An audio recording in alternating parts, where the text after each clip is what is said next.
over now to Parnell.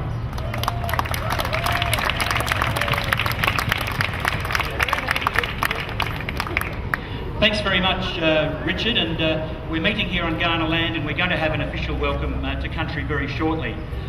I think the Young Greens have come up with a great visual representation of what this project is all about.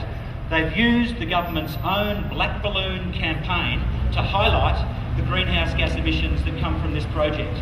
Now, we've spent a bit of time on the calculator the last couple of days. We've been doing the sums. The number of balloons you've got here, multiply it by 5, that is 1 second's worth of greenhouse gas emissions if we use the same scale that the government uses for its TV ads. If we were going to do a black balloon protest with 1 hour's worth of greenhouse gas emissions, we would need more than 13 million black balloons, and they'd be stretched from one end of North Terrace to the other.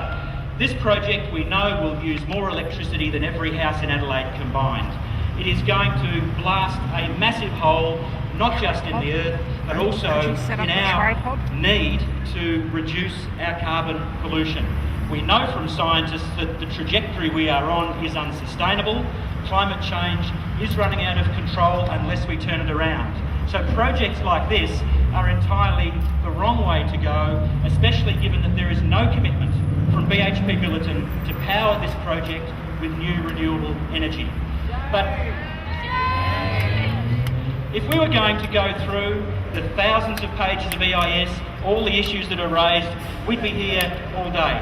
There are so many issues, but I am very pleased that we are going to hear in a while from some of our friends in Whyalla, because they've been focusing on how this project will impact on their local environment, and that is the desalination plant proposed for Point Lowly and the giant cuttlefish habitat through which the brine is likely to end up. I had the great privilege yesterday of swimming with the cuttlefish. I've been talking about them in this place for long enough. I thought I'd better go and have a look at them. They are magnificent, they're possibly a unique species, and there is no margin for error. One mistake, one misjudged tidal movement, and you could find the entire species wiped out. They only live for a year. We have no room for error. So I want to thank you again for coming out.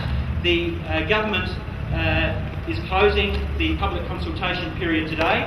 I'm very pleased that the Premier agreed with me that we needed longer than the 8 weeks that was originally proposed. We got 3.5 months. We could have used a lot more because this project has so many elements, and it is so significant for all aspects of our environment, our society and our economy. So I'd like to join Richard and thank you all for coming. Thank you for holding the black balloons and not letting them go. We don't want to add to pollution of waterways. We're going to hang on tight to those balloons. So thanks very much for coming out, and let's keep up the pressure. Thank you.